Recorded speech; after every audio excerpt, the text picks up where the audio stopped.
나는 왜 이런 것에 미치는 걸까?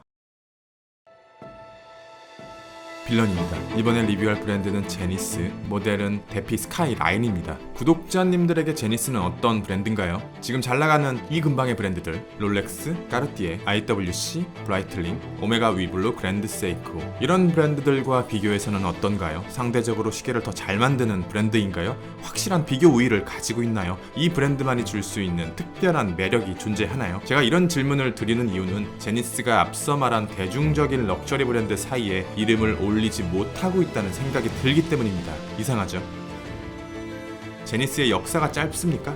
디자인이 구립니까? 기술력이 부족합니까? 개개인의 경험이나 취향에 따라 답이 갈리는 질문이겠지만 저 역시 이 브랜드에 대해서 그렇게 친숙한 감정을 갖고 있지 않습니다. 제니스의 근본 중의 근본 크로노마스터 오리지널을 제외한 다른 모델들에게 관심이 아예 없는 건 아니지만 구매할 생각은 없다 정도의 마인드를 갖고 있습니다. 그런데 이번 리뷰를 통해서 이런 생각들이 조금씩 변하기 시작했어요.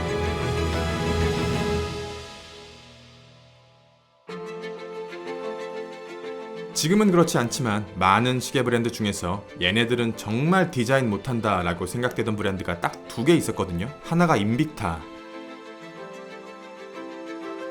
다른 하나가 제니스입니다.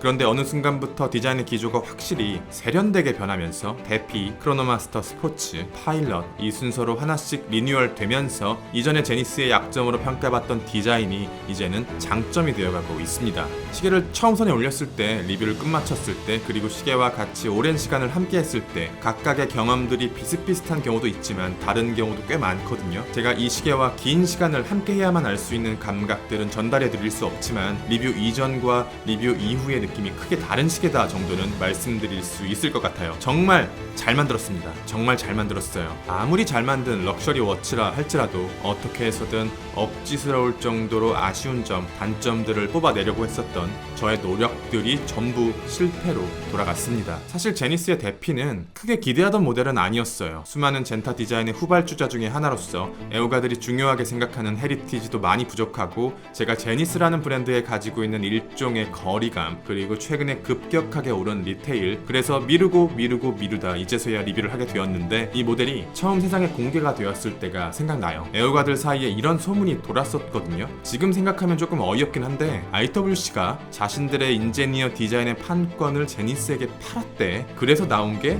데피라는 거야. 하지만 인제니어의 역사에서 990 인제니어보다 90 인제니어가 더 오리지널에 가깝습니다. 그리고 시계 브랜드들끼리 디자인을 사고 판다는 개념은 되게 이상한 일이죠.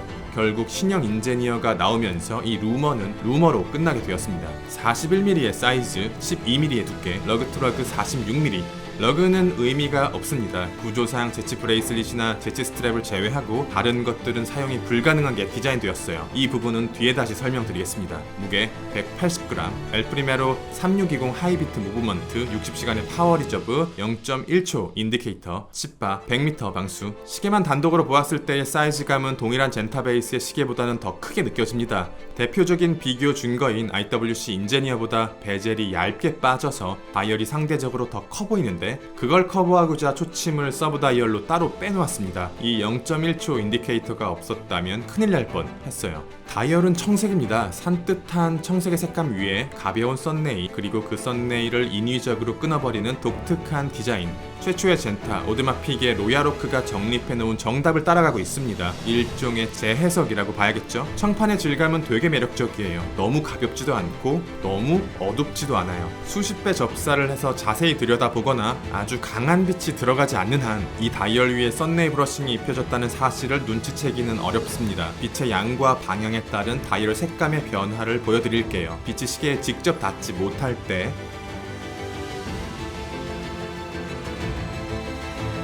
약한 빛이 베젤 위에 살짝 걸쳤을 때 많은 빛이 다이얼에 들어갈 때 여느 다른 시계들이 그렇듯이 데피는 자신을 설명하려고 하지 않습니다. 일반적인 시계였다면 아마 이렇게 되어 있었겠죠. 모델의 이름, 오토매틱, 크로노미터, 100m 방수, 설명서에 적힐 만한 내용은 전부 지워버렸습니다. 기계적인 심플함의 극치고요. 유일하게 0.1초 인디케이터와 데이트의 비대칭만이 시계의 침묵을 깨트리고 있습니다. 9시 방향의 인디케이터는 0.1초를 간격으로 아주 빠르게 진동하는데 한 바퀴를 회전하는데 총 10초, 이 짧은 시간 동안 무려 100번이나 진동하게 됩니다. 하이비트를 추종하는 다른 무브먼트가 그렇듯이 꽤나 정신사나워요. 적응하는데 생각보다 오래 걸릴 것 같습니다. 케이스의 피니싱은 굉장히 좋은 편입니다. 시계를 디자인하는 대부분의 선이 곡선으로 이루어진 IWC 인제니어와는 반대로 대피의 디자인은 고든 직선으로 구성되어 있습니다. 인제니어가 철인 28호와 비슷한 감성을 지녔다면 대피는 기동전사 건담에 가깝습니다. 칼끝처럼 살아있는 케이스의 패싯과 마감의 퀄리티는 그 날카로움에 손이 닿치지 않는 선에서 최대한 깨끗하게 피니싱해 두었는데 이런 디테일에 무덤덤해진 저조차도 감탄을 하지 않을 수가 없었습니다. 시계를 돌려 미드 케이스를 살펴보면 그 퀄리티가 눈으로 들어와요.